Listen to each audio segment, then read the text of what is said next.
ಪ್ರೀತಿಯ ಪ್ರಥಮ P U ಸಿಯ ವಿದ್ಯಾರ್ಥಿಗಳೇ, ನಿಮಗೆಲ್ಲರಿಗೂ ಕೂಡ ಸಂತೋಷದ ಸುದ್ದಿ ಏನು ಅಂದರೆ, ಇಂಗ್ಲೀಷ್ ಈ ವರ್ಷ ಏನು ನೀವು ಎಕ್ಸಾಮ್ ಬರೀತಿರೋ ನಿಮ್ಮ ಆ್ಯನ್ಯುವಲ್ ಎಕ್ಸಾಮು, ಆ ಇಂಗ್ಲೀಷ್ ಕ್ವಶನ್ ಪೇಪರಿನ ಬ್ಲೂ ಪ್ರಿಂಟನ್ನು ಇಲ್ಲಿ ಅಪ್ಲೋಡನ್ನು ಮಾಡಿಕೊಡ್ತಾ ಇದ್ದೇನೆ.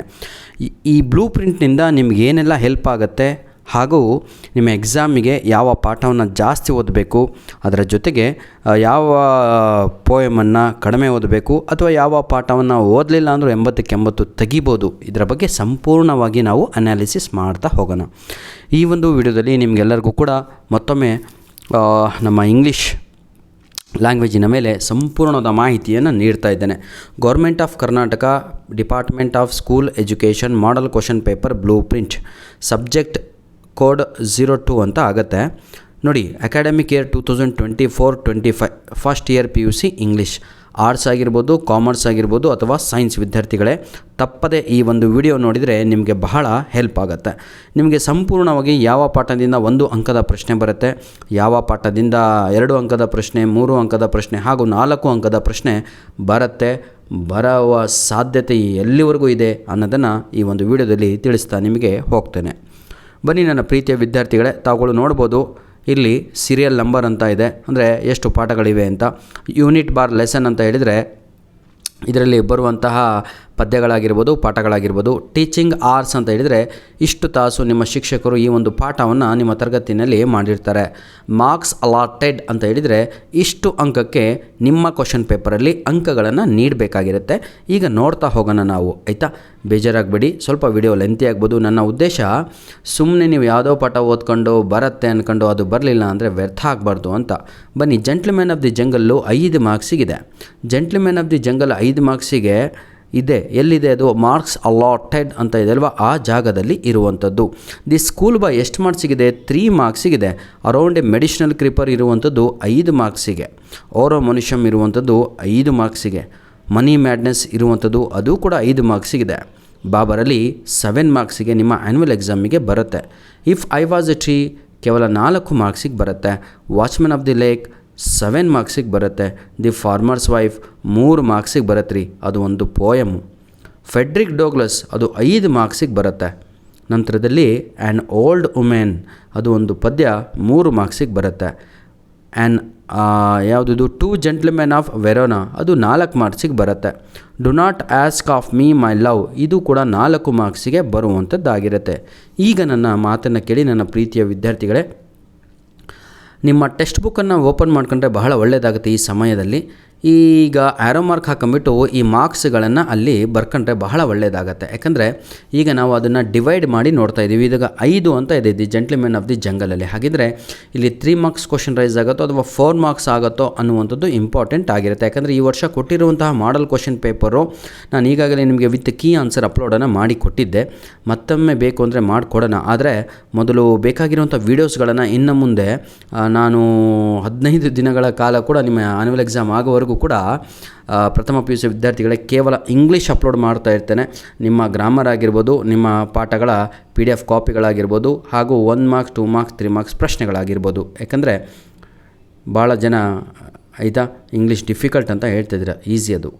ಜೆಂಟ್ಲ್ಮ್ಯಾನ್ ಆಫ್ ದಿ ಜಂಗಲ್ ನಿಮ್ಮ 1ನೆಯ ಪಾಠ 5 ಮಾರ್ಕ್ಸಿಗಿದೆ. ಹಾಗಿದ್ರೆ 5 ಮಾರ್ಕ್ಸಲ್ಲಿ ಏನೇನು ಬರುತ್ತೆ ಅಂತ ನೋಡ್ತಾ ಹೋಗೋಣ. ನೋಡಿ, 1 ಮಾರ್ಕಿನ 1 ಪ್ರಶ್ನೆ ಬರುತ್ತೆ, ಜೊತೆಗೆ 4 ಅಂಕದ 1 ಪ್ರಶ್ನೆ ಬರುತ್ತೆ. Clear all of you my dear children? ನೋಡಿ ಆಯಿತಾ, ಡಿಫಿಕಲ್ಟಿ ಲೆವೆಲ್ಲಿನ ಪ್ರಶ್ನೆ. ಈ ಒಂದು ಪ್ರಶ್ನೆ ಯಾವುದು ಪಾಠದಿಂದ ಕ್ರಿಟಿಸೈಸ್ ಕ್ವಶನನ್ನು ಆಯ್ಕೆ ಮಾಡಿಲ್ಲ. ನನ್ನ ಮಾತನ್ನು ಅರ್ಥ ಆಗ್ತಿದೆ ಅಂದ್ಕೊಂಡಿದ್ದೀನಿ. 1 ಅಂಕದ 1 ಪ್ರಶ್ನೆ ಬರುತ್ತೆ, ಜೊತೆಗೆ 4 ಅಂಕದ 1 ಪ್ರಶ್ನೆ ಬರುತ್ತೆ, ಆಯಿತಾ? ನಂತರದಲ್ಲಿ ಪ್ರೀತಿಯ ವಿದ್ಯಾರ್ಥಿಗಳೇ, ಈಗ ದಿ ಸ್ಕೂಲ್ ಬಾಯ್ ಪದ್ಯವನ್ನು ನೋಡೋದಾದರೆ ನಾವು ಅದು 3 ಅಂಕಕ್ಕೆ ಇದೆ, 3 ಮಾರ್ಕ್ಸಿಗಿದೆ. ಸರ್ ಇಷ್ಟು ದಿನ ನಮ್ಗೆ 6 ಮಾರ್ಕ್ಸಿಗೂ ಕೊಟ್ಟಿದ್ದರು ಅಂತ ಇಷ್ಟು ವರ್ಷ ಕೊಡ್ತಾಯಿದ್ರು, ಆದರೆ ಈಗ ಚೇಂಜ್ ಆಗಿದೆ. ಸ್ಕೂಲ್ ಬಾಯ್ ಇರುವಂಥದ್ರಲ್ಲಿ 1 ಅಂಕದ 1 ಪ್ರಶ್ನೆ, 2 ಅಂಕದ 1 ಪ್ರಶ್ನೆಯನ್ನು ನೀಡಲಾಗಿದೆ. Is it clear? ನೋಡಿ, 3 ಮಾರ್ಕ್ಸಿಗಿದೆ, 1 ಅಂಕದ 1 ಪ್ರಶ್ನೆ, 2 ಅಂಕದ 1 ಪ್ರಶ್ನೆ, ಅಲ್ಲಿಗೆ 2 + 1 3 ಮಾರ್ಕ್ಸ್ ಆಯಿತು. ನಂತರದಲ್ಲಿ ನೋಡೋದಾದರೆ ಇನ್ನೊಂದು ಪಾಠ ಇದೆ, ಅರೌಂಡ್ ಎ ಮೆಡಿಷನಲ್ ಕ್ರೀಪರ್. ಬಹಳ ದೊಡ್ಡ ಪಾಠ, ಅದು 5 ಮಾರ್ಕ್ಸಿಗಿದೆ. 5 ಮಾರ್ಕ್ಸಿಗಿದೆ ಅಂದಮೇಲೆ ಇಲ್ಲಿ ಏನೆಲ್ಲ ಬರುವ ಸಾಧ್ಯತೆ ಇದೆ ಅಂದರೆ 2 ಅಂಕದ 1 ಪ್ರಶ್ನೆ ಬರುತ್ತೆ ಹಾಗೂ ನೋಡಿ 3 ಅಂಕದ ಒಂದು ಪ್ರಶ್ನೆ ಬರುತ್ತೆ. ಅದು ಹಾಟ್ ಆಗಿರುತ್ತೆ, ಡೈರೆಕ್ಟಾಗಿ ಕ್ವಶನ್ ಆಗಿರಲ್ಲ. ಅರ್ಥ ಆಯ್ತಾ? ಯಾಕಂದರೆ ಅಲ್ಲಿ ಸುಮಾರು ಒಂದು 6ರಿಂದ 7 ಸ್ಟೋರಿ ಬರುತ್ತೆ ಆ ಒಂದು ಪಾಠದಲ್ಲಿ. ಹಾಗಾಗಿ ನಿಮಗೆ ಸ್ವಲ್ಪ ಹೈ ಆರ್ಡರ್ ಥಿಂಕಿಂಗ್ ಸ್ಕಿಲ್ ಅಂತ ಕರಿತೀವಿ ಇದನ್ನು. ಸ್ವಲ್ಪ ಅದನ್ನು ಕರೆಕ್ಟಾಗಿ ಓದ್ಕೊಂಡು ತಾವುಗಳು ಬರೀಬೇಕಾಗಿರುತ್ತೆ ಇಲ್ಲಿ ಉತ್ತರವನ್ನು. ಹಾಗಾಗಿಯೇ ಆಯಿತಾ, ಇಲ್ಲಿ 3 ಅಂಕದ ಒಂದು ಪ್ರಶ್ನೆ ಹಾಗೂ 2 ಅಂಕದ ಒಂದು ಪ್ರಶ್ನೆ ಅಂತ ಬರ್ಕೊಂಡ್ರೆ ಸರಿ ಆಗತ್ತೆ. ಆಯಿತಾ? ನೆಕ್ಸ್ಟ್ ಹೋಗೋಣ ಬನ್ನಿ. ಓರೋ ಮುನಿಷಮ್ ಅಂತ ನಿಮಗೆ ಒಂದು ಬಹಳ ಈಸಿಯಾಗಿರುವಂಥ ಒಂದು ಪಾಠ ಇದೆ. ಬಹಳ ಅಂದರೆ ಬಹಳ ಇಂಪಾರ್ಟೆಂಟು. ಅಲ್ಲಿನಿಂದನೂ ಕೂಡ ಓರೋ ಮುನಿಷಮಲ್ಲಿ ತಾವುಗಳು ಬರ್ಕೊಳ್ಳಿ. ಎಲ್ಲರೂ ಕೂಡ 1 ಮಾರ್ಕಿನ 1 ಕ್ವಶನ್ ಇರುತ್ತೆ. ಜೊತೆಗೆ ಅದರ ಜೊತೆಗೆ ನೋಡಿ 4 ಮಾರ್ಕಿನ ಒಂದು ಪ್ರಶ್ನೆ ಇರುತ್ತೆ. 4 ಮಾರ್ಕ್ಸ್ 1 ಕ್ವಶನ್ ಬರುತ್ತೆ ನಿಮಗೆ. ಅದು ಕೂಡ ಹೈ ಆರ್ಡರ್ ಥಿಂಕಿಂಗ್ ಕ್ವಶನ್ ಇರುತ್ತೆ. ಯಾವ ರೀತಿಯಾಗಿ ಅಂತ ಹೇಳಿದರೆ ಹೌ ಡಿಡ್ ಯಾರು ವೈಕಮ್ ಮೊಹಮ್ಮದ್ ಬಶೀರ್ ವಾಸ್ ಹ್ಯೂಮಿಲಿಯೇಟ್, ಹೌದಲ್ವಾ, ಇನ್ ದಟ್ ಕ್ರೌಡೆಡ್ ರೆಸ್ಟೋರೆಂಟ್ ಅಂತ ಕೇಳ್ಬೋದು. ಅಥವಾ ಹೌ ಡಿಡ್ ಯಾರು ದ ಥೀಫ್ ಅಥವಾ ಯಾರವರು the 6 foot tall gentleman turned into A right person into good person ಅಂತ ಆಗಿರ್ಬೋದು. ಈ ರೀತಿಯಾಗಿ ಕೇಳ್ಬೋದು ಕ್ರಿಟಿಸೈಸ್ ಕ್ವಶನ್ಸ್. ನಂತರದಲ್ಲಿ ಮನಿ ಮ್ಯಾಡ್ನೆಸ್ ಅಂತ ಇದೆ. ಮನಿ ಮ್ಯಾಡ್ನೆಸ್ಸು 5 ಮಾರ್ಕ್ಸಿಗಿದೆ. 5 ಮಾರ್ಕ್ಸಿಗೆ ಬರೋದು ಸ್ವಲ್ಪ ಕಷ್ಟ. ಅದು ನನ್ನ ಪ್ರಕಾರ 3 ಮಾರ್ಕ್ಸಿಗೆ ಬರ್ಬೋದು ಬಂದರೆ, ಅಥವಾ 5 ಮಾರ್ಕ್ಸಿಗೆ ಬರುತ್ತೆ. 1 ಅಂಕದ ಒಂದು ಪ್ರಶ್ನೆ ಹಾಗೂ ಡೈರೆಕ್ಟಾಗಿ 4 ಅಂಕದ ಒಂದು ಪ್ರಶ್ನೆಯನ್ನು ಇಲ್ಲಿ ಕೇಳಲಾಗತ್ತೆ. ಯಾವುದು? ಮನಿ ಮ್ಯಾಡ್ನೆಸ್ಸಲ್ಲಿ. ಈಗ ನಾವು ಬರುತ್ತಿರುವಂಥದ್ದು ಬಹಳ ಸ್ಟ್ಯಾಂಡರ್ಡ್ ಚಾಪ್ಟರ್, ಅಂದರೆ ನಮ್ಮ ಬಾಬರ್ ಅಲಿಯವರ ಅದು ನಿಜವಾದ ಪಾಠ. ಅದು ಬಾಬರ್ ಅಲಿಯವ್ರದ್ದು 7 ಅಂಕಕ್ಕೆ ನಿಮ್ಮ ಎಕ್ಸಾಮಿಗೆ ಬರುವಂಥದ್ದಾಗಿರುತ್ತೆ. ಇಲ್ಲಿ ಬಾಬರ್ ಅಲಿ ಪಾಠದಲ್ಲಿ ನಿಮಗೆ 3 ಅಂಕದ ಒಂದು ಪ್ರಶ್ನೆ ಹಾಗೂ 4 ಅಂಕದ ಒಂದು ಪ್ರಶ್ನೆ ಫಿಕ್ಸ್ ಆಗಿರುತ್ತೆ. ಯಾಕಂದರೆ ಅಲ್ಲಿ ಟುಳು ರಾಣಿ ಹಜ್ರಾರ್ ಅವರ ಬಗ್ಗೆ ಬರೆಯೋದಾಗಿರ್ಬೋದು, ಅಥವಾ ಬಾಬರ್ ಅಲಿ ತೆಗೆದುಕೊಂಡಂಥ ಇನಿಷಿಯೇಟಿವ್ ಅವನ ಜೀವನದಲ್ಲಿ, ಅಥವಾ ಬಾಬರ್ ಅಲಿಯ ಶಾಲೆಯ ಬಗ್ಗೆ ಕೇಳುವಂಥ ಚಾನ್ಸಸ್ ಈ 3 ಪ್ರಶ್ನೆಯಲ್ಲಿ ಇರುತ್ತೆ. Not to worry my dear children, ನಾನು ಇದ್ದೀನಿ.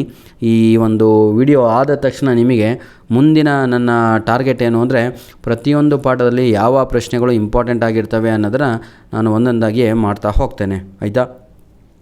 If I was A tree ಅಂತ ಇದೆ ನನ್ನ ಪ್ರೀತಿಯ ವಿದ್ಯಾರ್ಥಿಗಳೇ. If I was A tree ಅಂತ ಒಂದು ಪೋಯಮ್ ಇದೆ ನಿಮಗೆಲ್ಲರಿಗೂ ಕೂಡ. ಇದು ನಮ್ಮ ಚಿನ್ನಸ್ವಾಮಿರವರು ಬರೆದಿರುವಂಥದ್ದು. 4 ಅಂಕಕ್ಕಿದೆ. 4 ಅಂಕಕ್ಕಿದೆ ಅಂದರೆ ನಿಮಗೆ 1 ಮಾರ್ಕಿನ ಒಂದು ಪ್ರಶ್ನೆ ಹಾಗೂ 3 ಅಂಕದ ಒಂದು ಪ್ರಶ್ನೆ ಬರುತ್ತೆ. ಅಂದರೆ ನೀವು ಅಲ್ಲಿ ಸಮ್ಮರಿನೇ ಬರಿಬೇಕಾಗಿರುತ್ತೆ. ಅದನ್ನು ಆದರೆ ಶಾರ್ಟ್ ಫಾರ್ಮಲ್ಲಿ ಅದನ್ನು ಪ್ರಿಸೈಸ್ ಮಾಡಿ ಬರಿಬೇಕಾಗತ್ತೆ. ನಂತರದಲ್ಲಿ ವಾಚ್ಮ್ಯಾನ್ ಆಫ್ ದಿ ಲೇಕ್ ಅಂತ, ಇದು 5 ಸೀನ್ಗಳು ಉಳ್ಳವಂಥ ಒಂದು ದೊಡ್ಡ ಡ್ರಾಮಾ ಆಗಿರುತ್ತೆ ವಾಚ್ಮ್ಯಾನ್ ಆಫ್ ದಿ ಲೇಕು. ಅರ್ಥ ಆಗತ್ತಲ್ವಾ? ನೋಡಿ 7 ಮಾರ್ಕ್ಸಿಗಿದೆ. ಇದು ಕೂಡ 1 ಮಾರ್ಕಿನ ಒಂದು ಪ್ರಶ್ನೆ, 2 ಮಾರ್ಕಿನ ಒಂದು ಪ್ರಶ್ನೆ ಹಾಗೂ 3 ಅಂಕದ ಒಂದು ಪ್ರಶ್ನೆ ಆಗಿರುತ್ತೆ. ಇದೇನಾದರೂ 2 ಮಾರ್ಕ್ಸಿಗೆ ಬರಲಿಲ್ಲ ಅಂದರೆ ಡೈರೆಕ್ಟ್ 4 ಮಾರ್ಕ್ಸಿಗೆ ಹೊಡೆಯುವಂಥ ಚಾನ್ಸು ಭಾಳ ಇರುತ್ತೆ.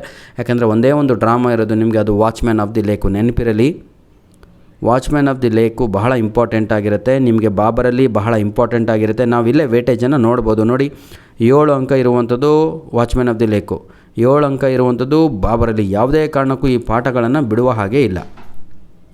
ಫಾರ್ಮರ್ಸ್ ವೈಫ್ ಅಂತ ನಿಮಗೆ ಒಂದು ಸುಂದರವಾದ ಒಂದು ಪದ್ಯ ಇದೆ, ಭಾಳ ಈಸಿಯಾಗಿರುವಂಥದ್ದು. ಅದನ್ನು ತಾವುಗಳು ಏನು ಮಾಡ್ಬೋದು ಅಂತ ಹೇಳಿದರೆ, ಸಮ್ಮರಿ ರೆಡಿಯಾಗಿಬಿಟ್ರೆ ಹಾಗೂ ಅದರಲ್ಲಿ ಬರುವಂಥದ್ದು ಭಾಳ ಈಸಿಯಾಗಿದೆ. ಅದನ್ನು ನಾನು ನಿಮಗೆ ಪಿಕ್ ಮಾಡಿ ಕೊಡ್ತೇನೆ, ಟೆನ್ಷನ್ ತಗೋಬೇಡಿ. ಫೆಡ್ರಿಕ್ ಡೋಗ್ಲಸ್ ಅನ್ನುವಂಥದ್ದು ಬಹಳ ಇಂಪಾರ್ಟೆಂಟ್ ಚಾಪ್ಟರ್. ನಿಮಗೆ 5 ಮಾರ್ಕ್ಸಿಗಿದೆ. ಏನೂ ಇಲ್ಲ, ಯಾವ ರೀತಿಯಾಗಿ ಜೀತದಾಳುಗಳನ್ನು ಈ ವೈಟ್ ಪೀಪಲ್ಗಳು ಯೂಸ್ ಮಾಡ್ಕೊಂಡ್ರು ಅಂತ, ಹೆಣ್ಣು ಮಕ್ಕಳನ್ನು ಅಂತ. ಭಾಳ ಚೆನ್ನಾಗಿದೆ ಈ ಪಾಠ. ಯಾರಿಗೆ ಅರ್ಥ ಆಗಿಲ್ವೋ ನನ್ನ ವೀಡಿಯೋ ನೋಡಿದರೆ ಸಾಕು, ರೆಡಿಯಾಗಿಬಿಡ್ತೀರ. 1 ಅಂಕದ ಒಂದು ಪ್ರಶ್ನೆ ಹಾಗೂ 3 ಯಾವುದಿದು 4 ಮಾರ್ಕ್ಸ್ ಒಂದು ಕ್ವಶನನ್ನು ತಾವುಗಳು ಇಲ್ಲಿ ನೋಡ್ಬೋದು. ನೋಡಿ 4 ಮಾರ್ಕ್. ಆಯಿತಾ? ನಂತರದಲ್ಲಿ ಪ್ರೀತಿಯ ವಿದ್ಯಾರ್ಥಿಗಳೇ, ಆ್ಯನ್ ಓಲ್ಡ್ ಮೆನ್ ಅಂತ ಒಂದು ನಿಮಗೆ ಪೋಯಮ್ ಇದೆ. ಅದು ಕೇವಲ 3 ಮಾರ್ಕ್ಸಿಗಿರುವಂಥದ್ದು. ಭಾಳ ಟೆನ್ಷನ್ ತಗೋಬೇಡಿ, ಅದನ್ನು ಸಮ್ಮರಿ ಓದ್ಕೊಂಡ್ರೆ ಸಾಕು, ನೀವು ಗೆಟನ್ ಆಗಿಬಿಡ್ತೀರಾ. ದಿ 2 ಜೆಂಟ್ಲ್ಮೆನ್ ಆಫ್ ವೆರೋನಾ ನಿಜವಾಗಿಯೂ ಬಹಳ ಇಂಪಾರ್ಟೆಂಟ್ ಚಾಪ್ಟರ್ದು. ಎಲ್ಲಿ ಏನು ಬರಲಿಲ್ಲ ಅಂದರೂ ಒಂದು ಲಾಂಗ್ ಕ್ವಶನ್ಸಲ್ಲಿ ಆ ಕ್ವಶನ್ ಒಂದು ಫಿಕ್ಸ್ ಆಗಿರುತ್ತೆ. ಯಾವುದು ಅಂತ ಹೇಳಿದರೆ hardship of 2 gentlemen of Verona. ಅಥವಾ what was the story narrated by the nurse to the age of Cronin ಅಂತ. ಇಷ್ಟೇ, ಮತ್ತೇನೂ ಇಲ್ಲ. Do not ask of me ಕೊನೆಯ ಪಾಠದಲ್ಲಿದ್ದೀವಿ, ಬೇಜಾರಾಗಬೇಡಿ, 10 ನಿಮಿಷದ ಒಳಗಾಗಿ ಮುಗಿಸ್ಕೊಡ್ತೇನೆ. Do not ask of me my love ಅಂತ ಒಂದು ಸುಂದರವಾದ ಒಂದು ಪದ್ಯ ಇದೆ. ನನ್ನ ಪ್ರೀತಿಯನ್ನು ಮತ್ತೆ ಪುನಃ ಕೇಳಬೇಡ ಕಣೆ ನೀನು ಅಂತ. 3 ಅಂಕದ ಹಾಗೂ 1 ಅಂಕದ ಪ್ರಶ್ನೆ. ಬರಲಿಲ್ಲ ಅಂದರೆ ಡೈರೆಕ್ಟಾಗಿ 4 ಅಂಕಕ್ಕೆ ಅದು ಹೊಡೆಯುತ್ತೆ. ಇದೇನು ಸರ್ ಇದು ಅಂತ ಹೇಳಿದರೆ, ನೋಡಿ, ಲಾಟ್ಸ್ ಅಂತ ಹೇಳಿದರೆ ರಿಮೆಂಬರ್ ಹಾಗೂ ಅಂಡರ್ಸ್ಟ್ಯಾಂಡ್ ಅಂತ, ಹಾರ್ಟ್ಸ್ ಅಂತ ಹೇಳಿದರೆ ಅನಾಲಿಸಿಸ್ ಮಾಡಿ ಉತ್ತರವನ್ನು ಬರೀಬೇಕಾಗಿರುತ್ತೆ. ಸ್ವಲ್ಪ ಅಪ್ಲೈಡ್ ಕ್ವಶನ್ ಆಗಿರುತ್ತೆ, ಇವ್ಯಾಲ್ಯೂಯೇಷನ್ ಭಾಳ ಅಲ್ಲಿ ಸ್ಟ್ರಿಕ್ ಆಗಿರುತ್ತೆ, ಹಾಗೂ ಕ್ರಿಯೇಟಿವ್ ಆದ ಆನ್ಸರ್ ಆಗಿರುತ್ತೆ ಅದು, ಯಾಕಂದರೆ ಕ್ರಿಯೇಟಿವ್ ಕ್ವಶನ್ ಆಗಿರುತ್ತೆ. As per the revised Bloom's taxonomy ಅಂತ. ಆಯಿತಾ, ನೋಡಿ, ಇಲ್ಲಿಗೆ ಇದು ಮುಗಿಲಿಲ್ಲ. ಇದಿಷ್ಟು ಸಾಕು ಅನಿಸುತ್ತೆ. ನಿಮ್ಮ ಪಾಠಗಳ ಬಗ್ಗೆ ಗ್ರಾಮರಿನ ಇನ್ನೊಂದು ವಿಡಿಯೋನ ನಿಮಗೆ ನಾನು ಮಾಡಿಕೊಡ್ತೇನೆ ಅಂತ ಹೇಳ್ತಾ ವಿಡಿಯೋನ ಇಲ್ಲಿಗೆ ಮುಗಿಸ್ತಾ ಇದ್ದೇನೆ. ಧನ್ಯವಾದಗಳು. ನಿಮ್ಮ ಪ್ರೀತಿ ಸಹಕಾರ ಈ ವಿಡಿಯೋ ಮೇಲೆ ಜಾಸ್ತಿ ತೋರಿಸಿದರೆ ಮುಂದೆ ನಿಮ್ಗೆ ಏನೇನು ಬೇಕು ಎಲ್ಲದೂ ಕೂಡ ಅಪ್ಲೋಡ್ ಆಗುತ್ತೆ ಸರ್. ದಯವಿಟ್ಟು ನಮ್ಮ ಎಲ್ಲ ವೀಡಿಯೋಸ್ಗಳನ್ನು ನಿಮ್ಮ ಫ್ರೆಂಡ್ಸ್ಗಳಿಗೆ ಶೇರ್ ಮಾಡೋದನ್ನು ಮರೆಯಬೇಡಿ ಸರ್. ಆದಷ್ಟು ನಮ್ಮ ಎಕ್ಸಾಮ್ಗಿಂತ ಮುಂಚೆ ನಿಮ್ಮ ವಿದ್ಯಾರ್ಥಿಗಳಿಗೆ, ನಿಮ್ಮ ಫ್ರೆಂಡ್ಸ್ಗಳಿಗೆ ತಲುಪಿಸಿ ಅಂತ ನಿಮ್ಮಲ್ಲಿ ಒಂದು request. God bless you all the best. ಪ್ರತಿಯೊಂದು ವಿಡಿಯೋದ ಕೆಳಗಡೆ ನಿಮಗೆ ಬೇಕಾಗಿರುವಂಥ ಇಂಗ್ಲೀಷಿನ ರಾ ಮೆಟೀರಿಯಲ್, ಸಂಪೂರ್ಣವಾಗಿ ಗ್ರಾಮರಿನ ಲಿಂಕ್ಸ್ಗಳು, ಪಾಠದ ಲಿಂಕ್ಗಳು, ಕ್ವಶನ್ ಅದು ಇದು ಎಲ್ಲದೂ ಕೊಟ್ಟಿರ್ತೇನೆ ಅಂತ ಹೇಳ್ತಾ ವಿಡಿಯೋನ ಮುಗಿಸ್ತಾ ಇದ್ದೇನೆ. ಧನ್ಯವಾದಗಳು.